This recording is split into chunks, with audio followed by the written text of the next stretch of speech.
Saya itu mau jadi pastor, mau jadi misionaris, tetapi tidak tahu di mana. Projo tidak mau, walaupun pada waktu itu sudah imam-imam Projo berangkat ke daerah misi dan berkarya di sana. Dan akhirnya saya menemukan suatu jawaban sewaktu saya masih SMP.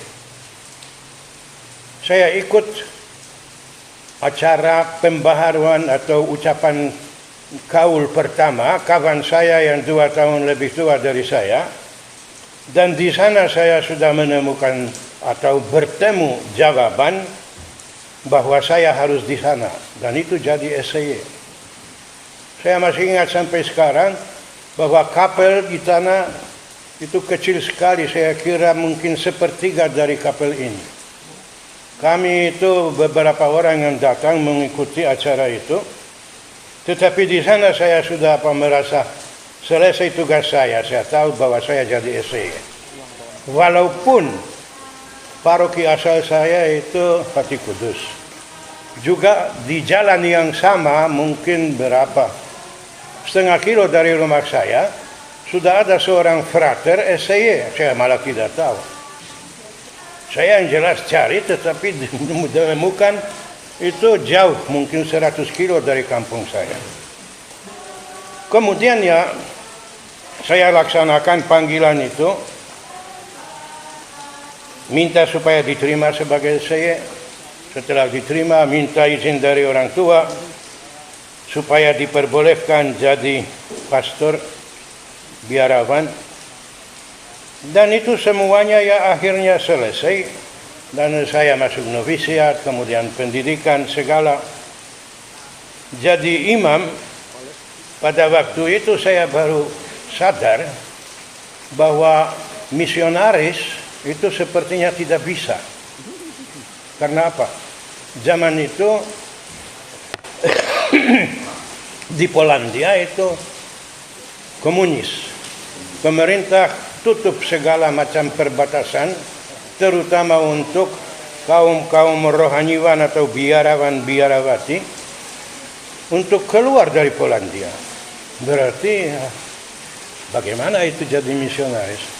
Tahu-tahu ada pastor dari sini, pastor SWD, yang datang dan minta kepada SAY supaya berkarya di Indonesia.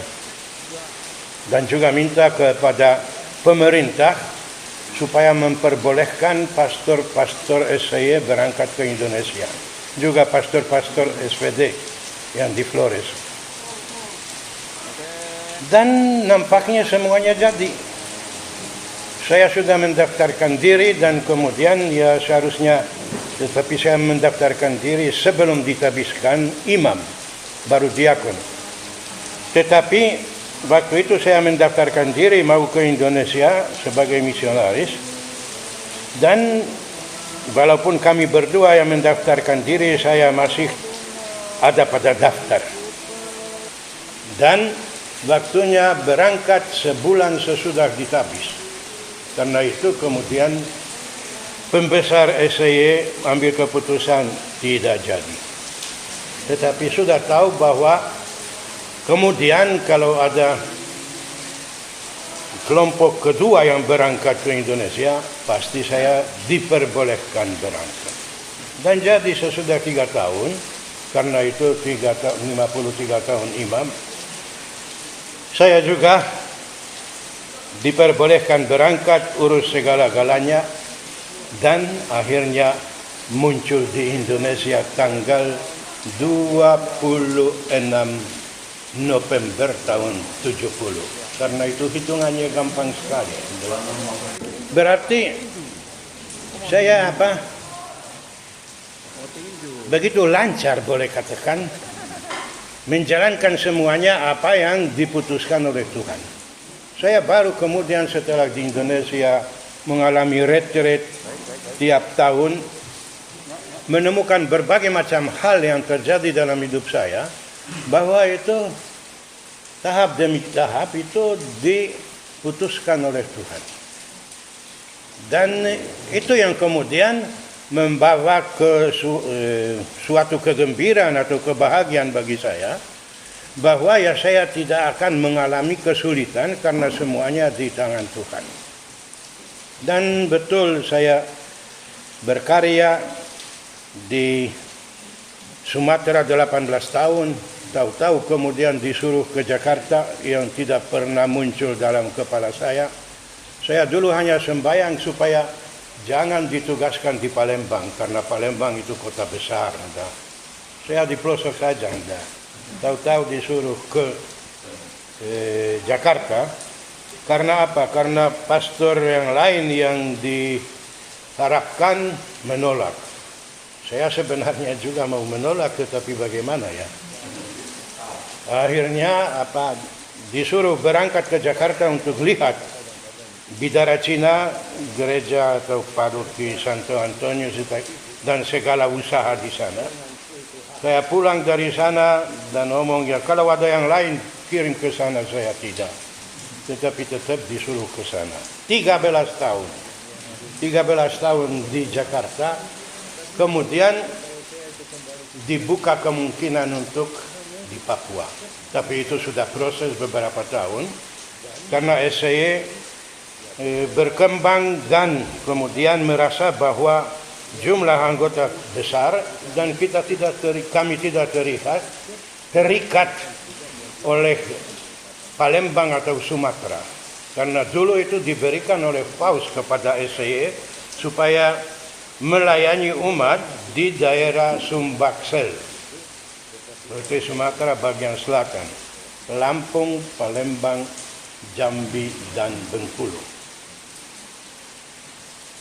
Setelah selesai 13 tahun, ya saya sudah sebelumnya mendaftarkan diri ke Papua. Dan tiba di sini tahun 2001, bulan yang lalu, tanggal 17. Ya masih ingat. Dan kemudian ya peristiwa ciuman atau dicium di jalan dan terkapar. Tetapi itu semuanya orang itu pikir, wah mati. Tapi tidak. Dirakit ulang dan jadi orang. Malah sesudah berapa? 2 tahun. Tahun 2012 itu 11 itu jadi pastor di RSMMM. Setengah tahun jalan di sana layani pakai 2 krek. Kemudian diputuskan sesudah setengah tahun jadi pastor paroki di Biak. Ya masuk di Biak pakai 2 krek. Nah, di sana itu mereka mau jemput saya bikin acara adat untuk injak piring di sana, tetapi aku tidak bisa injak. Yang jelas bahwa ya masuk di sana, kerja di sana, biasanya itu 2 periode, 3 tahun. Saya sudah dapat yang ketiga, tetapi kemudian oleh provinsial diambil keputusan cukup balik ke Biara. Dan ya tahun ini saya sudah muncul di Biara dan sekarang jadi orang yang tinggal di paroki di mana saya dulu berkarya dan juga melayani. Apa yang bisa tergantung dari Romo Pram. Karena dia itu pastor paroki. Dulu dia itu anak buah saya. Tahu. Karena dulu ya Romo Gun juga sama saja. Waktu di Jakarta mereka itu datang sebagai frater, sebagai calon untuk imam, dan 1 tahun kemudian ditabis masih ditambah lagi kerja sebagai imam muda di Jakarta. Tahu-tahu di sini aku harus tetapi ya memang itu hidup. Itu harus kita terima. Dan ini saya kira kesulitan bagi orang yang berumur. Ada istilah itu. Sesudah kedudukan. Jadi kalau masih muda kamu pergi kemana-mana. Ya, kemudian diikat. Tetapi saya ikat sendiri. Karena harus pakai apa itu ya? karena ini tulang belulang masih tidak begitu muda ya, supaya tidak hancur. Dan itu yang saya lihat, bahwa kita menemukan bahwa itu semuanya berasal dari Tuhan, karena semuanya memang di tangan Tuhan. Dia yang menentukan. Kita kalau mengikuti, mengalami kebahagiaan. Karena itu saya kira sudah terlalu lama. Saya bersyukur kepada Tuhan atas panggilan yang diberikan kepada saya. Dan kemudian segala-galanya yang saya alami dalam hubungan dengan umat. Bahwa itu juga sesuatu yang menyenangkan, sesuatu yang diterima sebagai kebahagiaan. Karena itu untuk seterusnya saya hanya minta doa supaya dibantu dalam syukuran dan juga permohonan supaya masih bisa setia sampai akhir. Amin.